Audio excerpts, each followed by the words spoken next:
간혹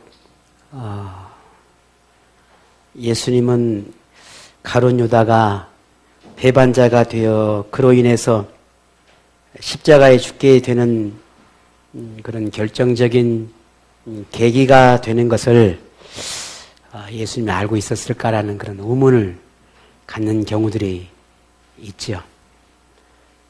만일 가룟 유다가 예수님을 배반한다라는 것을 예수님이 알았다면 언제 알았을까? 처음부터 알고 있었을까? 아니면 어느 날 알게 되었을까? 만약에 가룟 유다가 예수님을 배반한 걸 알았다면 왜 가룟 유다를 제자로 받아들였을까? 이런 그 의문을 갖는 경우들이 간혹 있지요. 여러분도 그런 생각을 한 번쯤 해 보셨는지 모르겠어요. 물론 예수님이 하나님의 아들이시고 또 전지전능하신 그 하나님의 능력을 가진 분이다라고 하는 걸 믿는다면 뭐 이런 의문은 무의미하겠죠. 모든 거 알고 계신 예수님인데 언제 알고 어떻게 알고 뭐 그게 무슨 의미가 있겠어요. 이미 다 알고 계셨겠죠. 만약에 이런 의문들을 가지고 있다고 하더라도 이게 의문이 전혀 풀리지 않는 것은 아닙니다. 이미 성경에 그 답이 나와 있지요. 예수님께서는 십자가의 죽음이 얼마 남지 않았을 때에 제자들에게 종종 불러서 마지막 죽음에 대한 예고를 말씀을 하셨습니다. 그럴 때마다 예수님이 마지막 만찬 때 특별히 그랬지요. 누군가가 나를 팔 거라는 걸, 그리고 너희들이 나를 배반할 거라고 하는 걸 이미 말씀을 하신단 말이죠. 이것은 다 알고 있다는 거잖아요.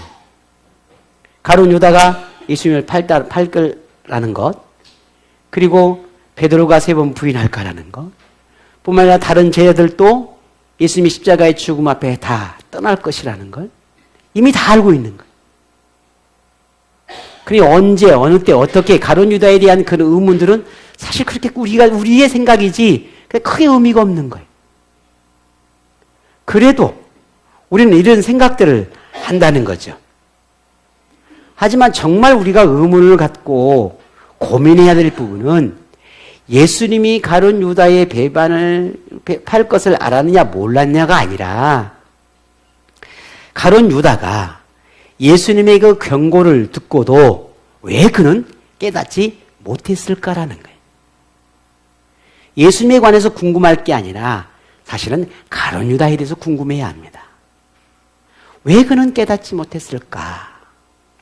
예수님의 그런 말씀을 듣고도 왜 그는 예수님을 팔아야 되겠다라고 하는 이 생각을 돌이키지 않았을까라는 거예요. 물론 성경에 보게 되면 그 이유를 가룟 유다에게 사단이 들어가서 예수님을 팔았다라고 말을 합니다. 하지만 그는 예수님의 제자입니다. 예수님을 전혀 모르는 사람이 아니라는 말이죠. 3년 동안 예수님을 따라다니면서 하나님의 나라를 전파하는 자로 훈련을 받았던 그런 사람입니다. 누구보다 예수님에게 가까이서 말씀의 훈련을 받고 보고 듣고 경험하며 3년 동안 동고동락을 했던 그 제자였단 말이죠. 그런데도 가룟 유다는 사단의 도구가 되었습니다. 예수님의 제자로 살지 못하고 사단의 도구로 전락한 이 가룟 유다를 가리켜 예수님은 이렇게 말씀을 하시지요. 마태복음 26장 24절에 인자는 자기에게 대하여 기록된 대로 가거니와 인자를 파는 그 사람에게는 화가 있으리로다. 그 사람은 차라리 태어나지 아니하였더라면 제게 좋을 뻔하였느니라 하셨어요. 참 슬픈 말씀이지요. 안타까운 말씀이지요. 차라리 제자가 되지 않았더라면 하는 말씀이 아니라 차라리 그가 태어나지 않았더라면 제게 좋았을 것이다 라는 그런 참 가슴 아픈 말씀을 남기셨어요. 이 말씀 속에 예수님의 그 더 깊은 의미가 어떤 의미가 담겨 있을까라고 하는 걸 참 우리가 쉽게 알 수는 없어요. 하지만 우리가 할 수 있는 건 다만 가룟 유다가 하나님의 거룩한 사역을 위해 살기보다는 불의한 일을 행하는 그의 선택에 대해 예수님의 그 안타까운 마음을 말해주고 있다라고 하는 사실이에요. 가룟 유다도 다른 제자들처럼 예수님에게서 말씀을 듣고 배우며 하나님 나라의 꿈을 키워갔습니다. 예수님이 하나님의 아들이며 구주라는 걸 주위 사람들에게 전하며 제자로서 훈련을 받으며 믿음을 키워갔을 거라는 겁니다. 그도 열정과 열심을 가지고 예수님을 따랐던 제자였으면 틀림이 없습니다. 그러나 가룟 유다에게는 평생 벗어나지 못하는 단점, 사단의 유혹에 넘어가기에 너무 쉬운 가장 큰 약점이 그에게 있었어요. 그 약점이 뭘까? 참 놀랍게도 사단은요, 나보다 나를 더 잘 알아요. 그래서 나에게 어느 부분을 공격하고 어느 부분을 내가 유혹을 하면 이 사람을 넘어갈지를 사단은 너무 잘 아는 거예요. 이 가룟 유다도 마찬가지였어요. 그에게는 유혹에 너무 쉽게 넘어갈 수밖에 없는 그 약점이 있었단 말이죠. 성경은 그 약점을 여러 방법으로 여러 방향으로 말을 하고 있어요. 가룟 유다에게 약점이라 할 수 있는 게 물질에 대한 욕심이었습니다. 예수님의 제자들이 함께 공공으로 이렇게 요즘 말하면 회비와 같은 헌금과 같은 그 물질을 가룟 유다가 관리를 했는데 그 공금을 횡령하기까지 했단 말이죠. 그렇게 물질에 대한 욕심을 컸던 사람이었고 결국은 이 사단이 가룟 유다의 그 물욕에 대한 그 욕심을 이용해서 결국 예수님을 파는 자가 되도록 그를 유혹했다라는 거예요. 그 돈 몇 푼에 그저 스승인 예수님을 팔아버리잖아요. 누구나 약점은 있죠. 저에게도 약점은 있습니다. 약점이 있을 정도가 아니라 많죠. 여러분에게도 그렇지 않나요? 유독 약하고 무너지기 쉬운 부분이 있다는 거죠. 근데 그것을 누구보다도 내가 잘 알아요. 다른 사람은 몰라도 나는 알아. 어디가 약점인지. 이 약점이 무너지면 결국 내 삶이 얼마나 무너진다는 걸, 내가 하나님 앞에서 어떤 삶을 살 수밖에 없다는 걸 우리 자신은 잘 알아요. 나만 알고 있느냐? 아니. 사단도 알고 있어요. 그래서 우리가 그것을 다스리지 않으면 결국 사단의 유혹에 넘어지게 되거나 때로는 예수님을 버릴 수 있는 결정적인 이유가 될 수도 있습니다. 여러분에게 그것은 무엇입니까? 그것 때문에 신앙생활이 건강하지 못하고 그것 때문에 우리의 신앙이 성장하지 못하고 그것 때문에 구원에서 너무 멀어질 수밖에 없는 그것이 뭐냐는 거예요. 물론 저는 모릅니다. 그러나 여러분은 알고 계시죠. 그것이 무엇인지. 우리는 그 약점, 나를 유약하게 만드는 그 약점, 우리는 그 약점이 무엇인지를 우리는 항상 주의하고 살펴야 합니다. 순식간에 찾아오는 어둠의 그림자는 우리의 그 약점을 파고들고 그래서 영혼에 잠식하게 되고 우리의 삶을 지배해서 병들게 하고 하나님과 멀어지게 하고 어쩌면 결국 하나님에게서부터 떠나게 할 수 있는 그 엄청난 약점, 그 약점을 우리는 알아야 합니다. 그리고 그 약점이 결코 노출되지 않도록 그 약점이 나를 무너뜨리지 않도록 우리는 더욱더 강하게 만들어내야 합니다. 베드로는 오늘 2장 전체를 통해서 거짓 선생들이나 이단이나 그리고 거짓 신앙인과 같은 이들의 특징과 그들랑 하나님의 심판에 대한 경고를 하고 있습니다. 오늘이 그 마지막 본문입니다. 특히 그들의 약점, 거짓 신앙을 가진 이들의 그 약점, 진리를 거짓으로 바꾸기까지 끊어내지 못했던 그들의 약점, 그런 선택을 할 수밖에 없는 그들의 약점, 이 무엇인지를 오늘 본문에는 매우 중요하게 다루고 있습니다. 그게 오늘 가룟 유다와처럼 이들에게도 물질의 욕심이었습니다. 지난 본문에는 불의의 싹스를 사랑한 자라 말하며 부올의 아들 발람의 사례를 들어서 말하기도 했습니다. 오늘 본문의 한 사람을 더 사례로 든다면 가룟 유다일 것입니다. 물론 오늘 본문에는 가룟 유다의 이야기는 나오지 않습니다. 그러나 오늘 본문을 조금만 더 우리가 묵상하게 되고 조금만 우리가 생각을 하게 되면 베드로와 함께 동고동락했던 그 가룟 유다를 오래도록 지켜보지 않았겠어요. 어쩌면 이 베드로의 마음속에 생각 속에 이 가룟 유다가 생각난지도 몰라요. 저는 오늘 본문의 말씀을 묵상하면서 그럴 수 있겠다라고 하는 것을 알게 됐습니다. 베드로는 돈 때문에 예수님을 팔았던 가룟 유다의 신앙을 어떻게 평가했을까라는 거예요. 함께 제자로서 지냈던 그 가룟 유다, 그는 그를 어떻게 기억하고 있을까?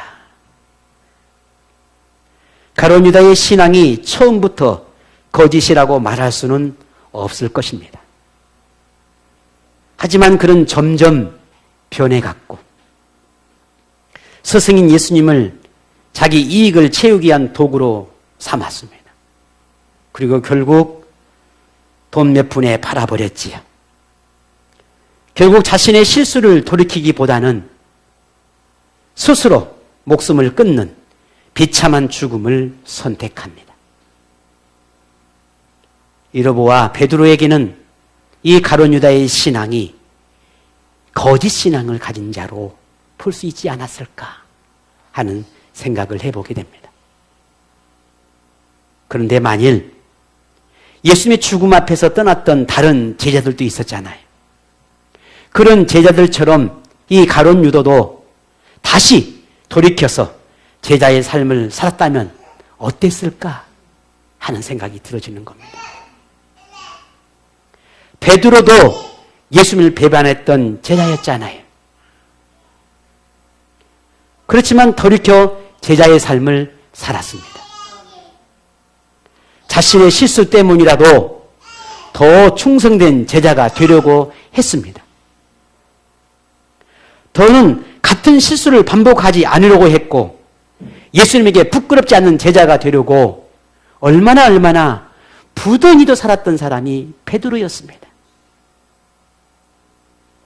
가룟 유다도 이 베드로와 같은 선택을 할 수는 없었을까 하는 거예요. 가룟 유다에 돌이키지 않는 선택처럼 우리 주변에도 거짓된 신앙으로 포장된 사람들, 이단에 속한 사람들이 돌이키지 않고 자기의 선택이 옳은 줄 아는 사람들이 여전히 있습니다. 자신의 말 한마디가 많은 사람들의 영혼을 병들게 하고 지옥으로 이끌고 있다는 걸 그들은 생각하지 않습니다. 하나님의 말씀을 훼손하고 진리를 거짓으로 바꾸며 탐욕과 욕망에 사로잡혀 살면서도 자기가 원하는 삶을 살면서도 그것이 부끄러운 줄 모르고 깨닫지 못하고 자기의 생각이 옳은 줄만 알고 돌이키지 않는 그들의 최후가 얼마나 비참하리라고 하는 걸 알고는 있을까 하는 겁니다. 베드로는 오늘 본문에 이렇게 말합니다. 오늘 17절입니다. 같이 한번 볼까요? 이 사람들은 물 없는 샘이요 광풍에 밀려가는 안개니 그들을 위하여 캄캄한 어둠이 예비되어 있나니. 아멘. 우리 주변에는 많은 그리스도인들이 있어서 다양한 신앙의 가치관을 가진 이들을 만나고 그들과 많은 대화를 합니다. 특별히 신앙으로 가까워진 친구, 같은 신앙을 가지면서 또 많은 대화를 하거나 함께하는 많은 주변에 좋은 친구들이 있지요. 그런데 저 역시도 주변에 많은 목회자들을 만나고 많은 사람들을 만나고 많은 믿음의 어떤 성도들을 만나고 또 때로는 대화도 해 봅니다. 때로는 안타까운 생각들이 들어질 때도 있습니다. 때로는 동감이 되고 마치 더 많은 것을 내가 배워야 하고 또 존경스러운 분도 있습니다.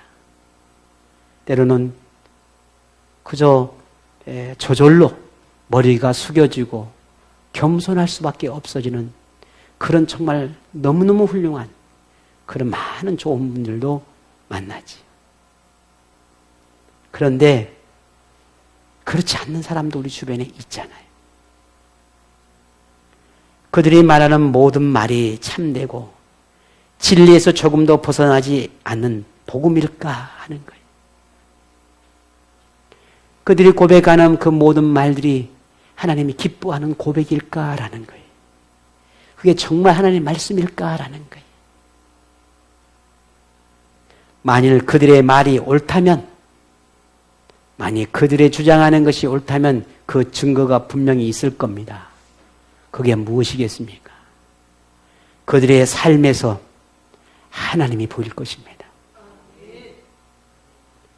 구원의 감격과 십자가 앞에서 자신의 모든 희생과 헌신의 삶을 살 것입니다.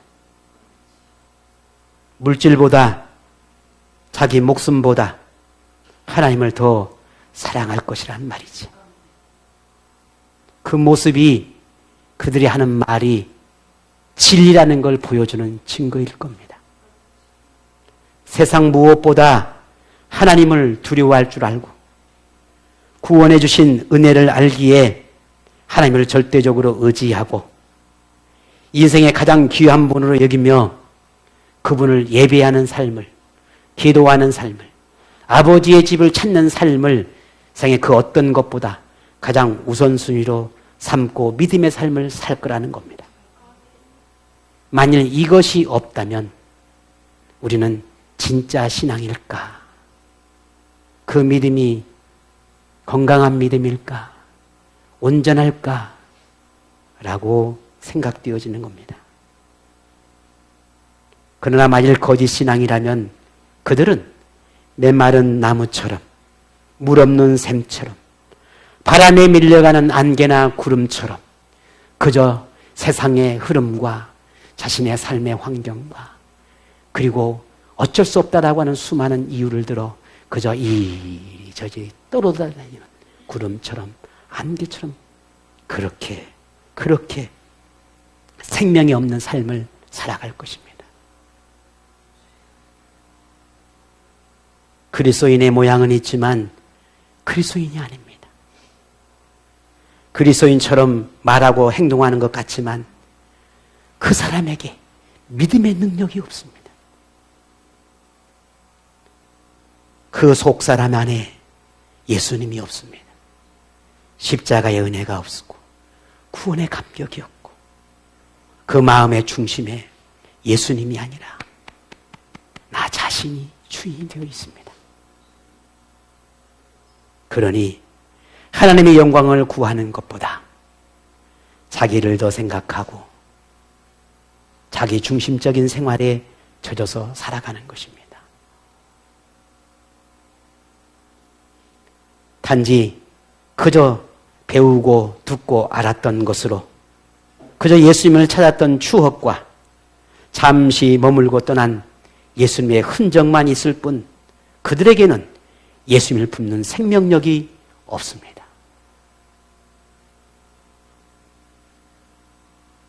이런 거짓된 신앙은 누구도 예의일 수 없습니다. 한때는 예수님을 외쳤던 목사도 예외일 수 없는 거예요. 죽음의 문턱까지, 아니 주님이 부르셔서 이 땅의 모든 삶을 마치는 그 순간까지 그 속사람 안에 예수의 흔적이 아니라, 스쳐 지나간 그 흔적이 아니라 예수님 품고 살아야 한다는 거예요. 그러지 않으면 거짓 신앙일 수밖에 없는 겁니다. 누구도 예의일 수 없어요. 이 말씀을 전하는 저 역시도 예의일 수가 없어요. 베드로는 수많은 사람을 가르치며 지켜보았을 겁니다. 베드로처럼 오직 십자가, 오직 예수, 오직 구원을 외치며 순교의 길을 가는 사람들, 목숨을 구걸하기보다 복음을 위해 자기 생명을 헌시짝 버리듯 버리는 사람, 타협을 모르고 오직 예수님을 위해 외길을 가는 사람들, 거짓과 이단을 용납하지 않고 맞서는 사람들, 예수님을 위해 무엇이든지 충성하고 헌신하는 사람들, 그들의 신앙이 참되었다는 것을 이 베드로는 보았습니다. 하지만 복음을 받아들이고 믿음으로 살던 사람들이 세상으로 돌아가거나 혹은 그리스도인이라 하면서 믿음의 본질을 잃어버린 사람들도 보았습니다. 하나님의 이름으로 거짓을 말하고 탐욕을 채우는 사람들도 보았습니다. 하나님의 말씀에 해박한 지식을 가졌을 뿐 행함이 없는 사람들도 보았습니다. 예수님의 십자가 은혜를 배반과 배신으로 바꾼 사람들도 보았습니다. 첫사랑을 잃어버린 채 위선과 포장된 신앙에 젖어 있는 사람들도 보았을 겁니다. 구원의 감격은 사라지고 가슴은 냉랭하고 마치 하나님을 몰랐을 때와 크게 다르지 않는 그런 모습으로 전락한 사람들도 보았을 겁니다. 그들 향해 베드로는 이렇게 말합니다. 그들의 신앙은 다 거짓되다 라는 거였습니다. 그래서 오늘 본문 20절에 참으로 안타까운 말을 합니다. 우리 같이 한번 고백할까요? 그들 향해 20절입니다. 만일 그들이 우리 주 대신 구주 예수 그리스도를 알므로 세상의 더러움을 피한 후에 다시 그 중에 얽매이고 지면 그 나중 형편이 처음보다 더 심하니니. 아멘. 예수님을 구주로 믿고 그래서 세상에서 벗어나서 거듭난 삶을 살았던 그가 다시 예수님으로부터 벗어나서 다시 옛날로 돌아가면 그 형편이, 그의 삶이 처음 하나님을 몰랐을 때보다 더 심할 것이다 라는 거예요. 이 안타까운 말씀 앞에 우리는 참 가슴을 치게 됩니다. 설령 거짓 신앙에 젖어 있을지라도 그들도 한때는 하나님이 누구인지를 배워 알고 있고 예수님을 최고로 여기며 신앙의 삶을 살았으니 그것이 어떤 의미인지 누구보다, 하나님을 전혀 모르는 사람보다 잘 알고 있을 것입니다. 하지만 어느 날 참된 신앙의 모습은 사라지고 꾸며지고 포장된 신앙으로 바뀌어 버렸습니다. 그때부터 신앙은 점점 의미가 상실되고 형식만 남게 됩니다. 그러니 하나님을 향한 두려움은 더 커져만 가고, 그러니 그 마음의 평강은 사라지게 되고, 믿음을 포기할 수는 없으니 붙들기는 하지만 그 마음은 점점 무겁기만 합니다. 마음에 있는 탐욕을 제할 수는 없고 세상의 즐거움을 누리고자 하는 마음은 간절하니 하나님의 말씀을 지켜 행하는 것은 무겁고 힘겹기만 합니다. 이러지도 못하고 저러지도 못하고 세상으로 가자니 하나님이 두렵고 하나님께로 가자니 내 삶에 수많은 이유가 나의 걸림돌이 많고,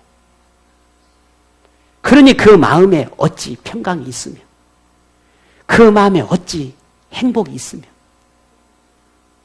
그 마음에 어찌 하나님을 향한 즐거움이 있겠는가라는 거예요.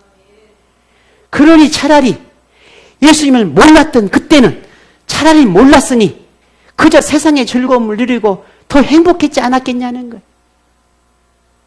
그런데 예수님을 알고부터는, 믿음이 그 귀함을 알고부터는, 구원의 은혜와 감격을 알고부터는 세상을 버리지 못하니 내 삶 가운데 여전히 빼앗긴 삶을 살아가고 있으니 그 삶이 어찌 행복할 수 있겠는가라는 거예요.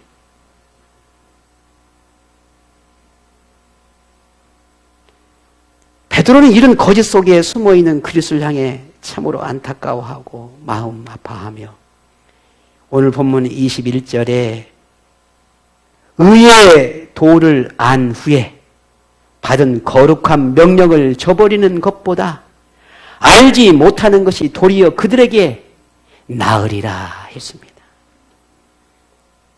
마치 예수님이 가룟 유다를 향해 했던 말씀을 생각나게 합니다. 차라리 내가 태어나지 않았더라면. 이어 베드로는 비유를 들어 22절에 이렇게 말씀을 이어갑니다. 22절입니다. 같이 봅니다. 참된 속담에 이르기를 개가 그 토하였던 것에 들어가고 돼지가 씻었다가 더러운 구덩이에 도로 누웠다 하는 말이 그들에게 응하였도다. 아멘. 여러분, 돼지를 키워보신 분이 몇 안 되겠지요. 우리 어렸을 때 똥돼지라 그러죠. 똥돼지. 돼지가 너무 이뻐서 열심히 깨끗이 비누칠까지 그냥 거기다 그냥 향수까지 뿌려서 예쁘게 샤워를 시켜놨는데 돼지가 다시 어디로 들어가요? 그죠? 우리 전라도 사람은 알죠? 돼지마구라고 그러죠. 돼지 우리로 다시 들어가는 거예요. 그리고 언제 우리 주인이 나를 아무리 깨끗이 향수를 뿌려놔 봐야 돼지가 제일 좋아하는 데는 어디예요? 그 똥구덩이 앞에서 뒹구는 게 가장 좋아요. 돼지는 다시 돼지 우리로 들어가는 거예요. 오늘 우리의 이 믿음의 삶을 옛날에 하나님이 알지 못했던 삶들을 우리가 잊어버리지 않고 계속 추억 속에 간직하게 되면 마치 돼지가 아무리 목욕을 시키고 아무리 향수를 발라놓고 거기에다가 최고의 비싼 옷을 입혀놔도 다시 돼지 우리로 들어가서 그 똥뚜구덩이 옆에서 굴르는 거가 똑같다라는 거예요.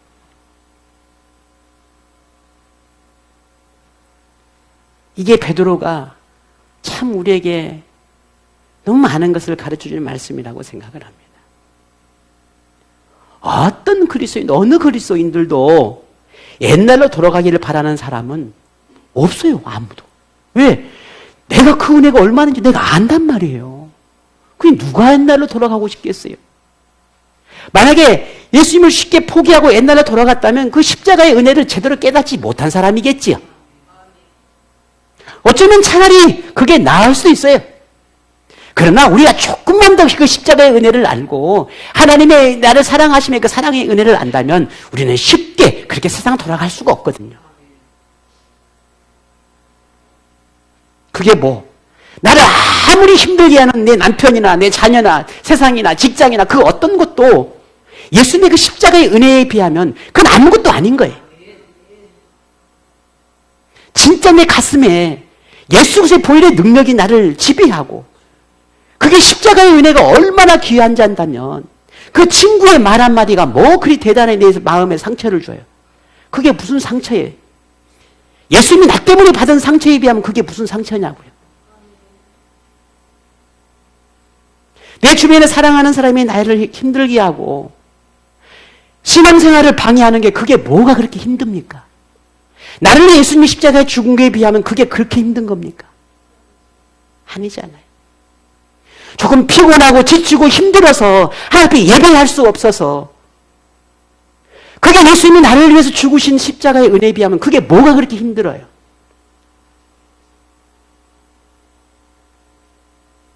우리가 이렇게 생각해 보면 우리가 얼마나 쉽고 편리하게 편안하게 하나님의 나라를 얻으려고 하는지를 우리 자신은 알고 있는 거예요. 그렇지 않거든요. 그렇지 않아요. 믿음을 지키고 은혜 충만한 신앙의 삶을 살고 싶어하는 우리 모두의 마음일 겁니다. 하나님이 주신 복을 누리고 하나님 나라를 꿈꾸며 행복한 신앙생활을 하고 싶어하는 것은 우리 모두의 바람이에요. 하나님을 따르는 아름다운 신앙을 평생 지켜내며 하나님을 향한 열심이나 열정이 식지 않고 충성되고 칭찬받는 하나님이 되고 싶어하는, 하나님의 그 사람이 되고 싶어하는 마음이야 우리 모두가 다 간절하다고 생각을 합니다.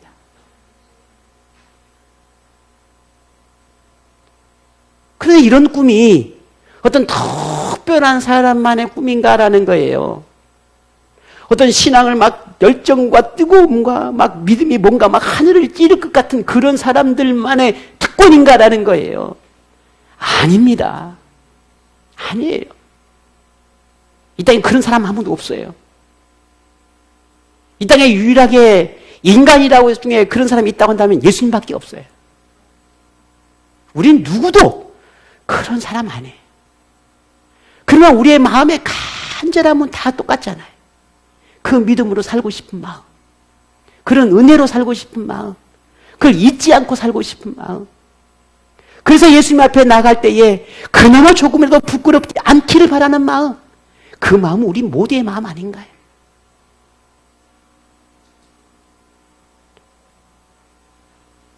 오늘 그런 간절한 꿈들이 어느 순간에 사라져버렸다는 거예요. 그런 간절함들이 어느 순간에 사라져버리고 어느 날 내 생활의 상황이 바뀌고 내가 환경이 달라지면서 어느새 신앙의 모습도 달라져 있는 오늘 우리의 모습들을 봅니다. 저 역시도 마찬가지거든요. 달라져 있어요. 여러분 모르시겠습니까? 제가 얼마나 달라져 있는지. 달라져 있어요. 더 하나님 앞에 나가고 더 하나님 앞에 뜨거움이 드러나야 되는데 그렇지 못하고 있거든요. 오늘도 이 말씀을 준비하면서 참 저 자신을 많이 보았어요. 너 그러면 되겠니? 너 안 되잖아.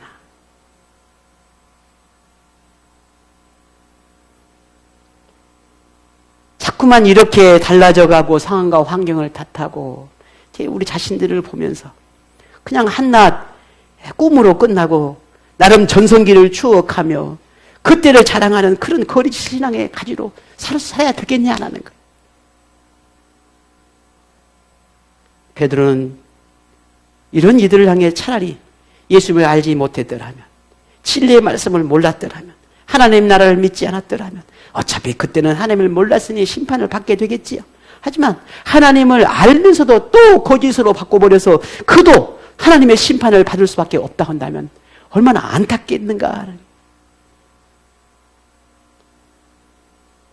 하나님은 히브리서 저자를 통해서 이렇게 말씀을 하셨습니다.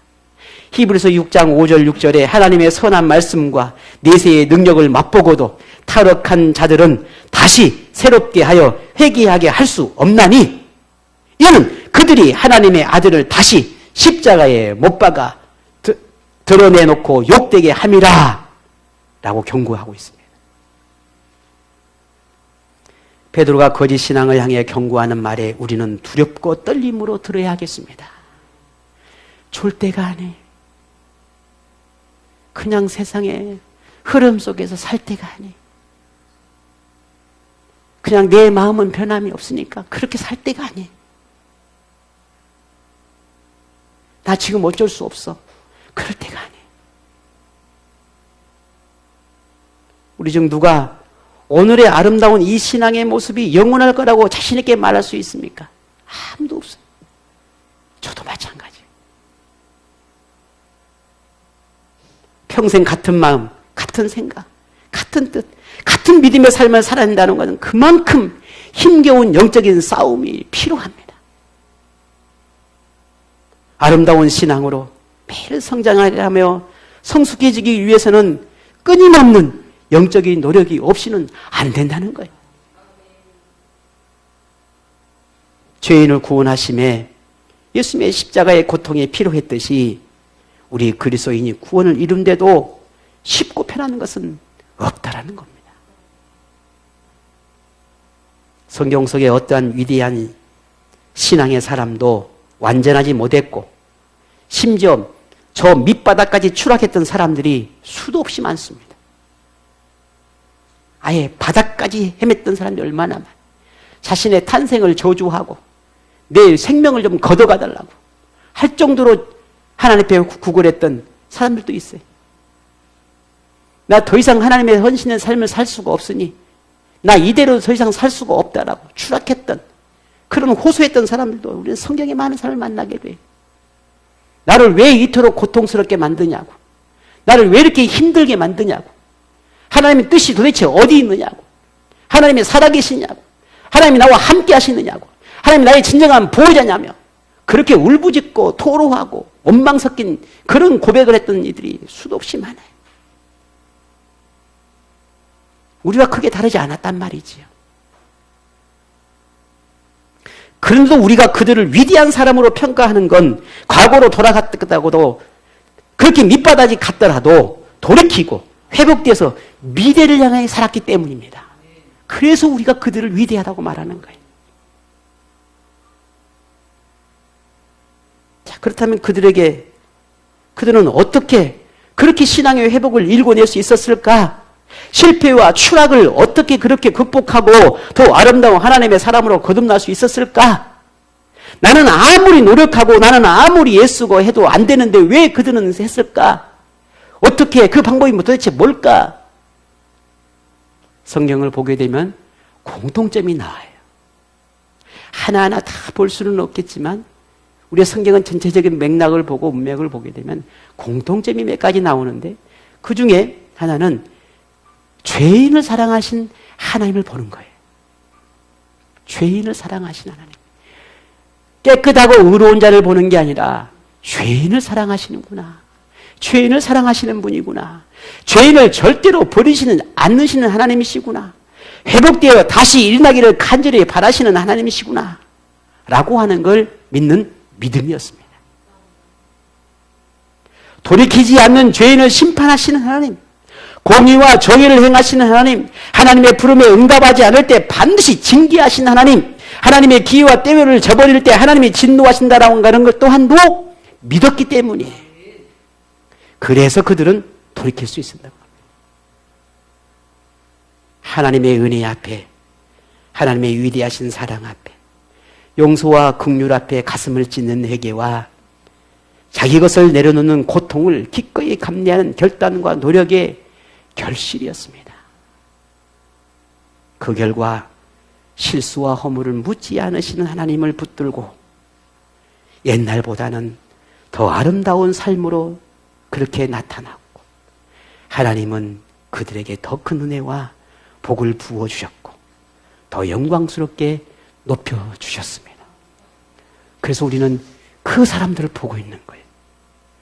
그래서 우리는 그 사람들 향해 위대하다 말하고 있는 거예요. 하나님이 그들을 들어서 영광의 자리로 놓은 게 아니에요. 몸부림이 있었기 때문이에요. 그들의 삶이 회복하기 위해서 하나님을 붙드는 미래의 나의 삶을 꿈꾸며 지금 내가 저 밑바닥 추락된 나의 삶이 아니라 더 하나님이 나를 이끄실 함께 하실 그 아름다운 믿음의 삶을 바라보며 몸부림쳤기 때문에 그들을 들어 아름다운 영광의 자리로 옮겨놓은 것입니다. 우리 그리스도인이 가장 경계해야 할 것이 과거로 돌아가는 겁니다. 우리에게는 하나님 때문에 과거에 누렸던 어떤 것보다 더 좋은 것, 더 많은 것을 누리고 있다는 걸 우리는 잊지 않아야 합니다. 그러니 이제부터라도 여러분에게 그 은혜가 있음을 안다면 믿음의 위대한 도전을 시작하시기를 바랍니다. 절박한 상황에서 하나님이 여러분을 어떻게 도우셨는지를 기억하십시오. 부르짖는 기도에 응답하셨던 하나님을 기억하십시오. 인생의 갈림길에서 하나님이 문을 열어주시고 희망이 되어 주셨던 그때를 잊지 마십시오. 실패와 낙심과 절망 속에서 빛이 되어 주셨던 그 하나님을 잊지 마십시오. 기뻐 춤을 추고 즐거워하며 하나님으로 인해 감사를 고백하며 행복했던 그 순간을 기억하십시오. 여러분과 함께 웃고 함께 울며 모든 삶을 함께 했던 그 하나님을 기억하십시오. 여러분이 하나님을 간절히 찾고 동행하던 그때를 생각하며 회복을 위한 열심을 가지십시오. 그러면 하나님은 여러분을 도우실 겁니다. 그러면 하나님을 지금보다 여러분을, 우리를 더 행복한 자리로 옮겨 놓으실 겁니다. 그래서 행복한 마음으로 오늘을 살아내고 내가 참 예수를 잘 믿고 있구나. 그래, 이거였지. 내가 왜 이것을 내가 놓치고 내가 왜 이런 삶을 내가 지금까지 기억하지 못하고 내가 왜 지금의 이 삶을 놓치고 살았을까? 라고 하는 그는 하나님과 함께 기쁨을 노래하고 감사를 고백하고 그런 마음으로 하나님을 예배하고 꿈과 소망을 품고 내일을 향해 나아가는 참된 믿음을 가진 그런 행복한 그리스도인이기를 바랍니다. 그런 여러분이야말로 진짜 세상에서 가장 행복한 삶을 누릴 자격이 있습니다. 그런 여러분이야말로 하나님의 모든 복을 누릴 특권이 있습니다. 하나님을 향한 간절함을 아시는 하나님의 도우심이 여러분에게도 임하기를 축복합니다.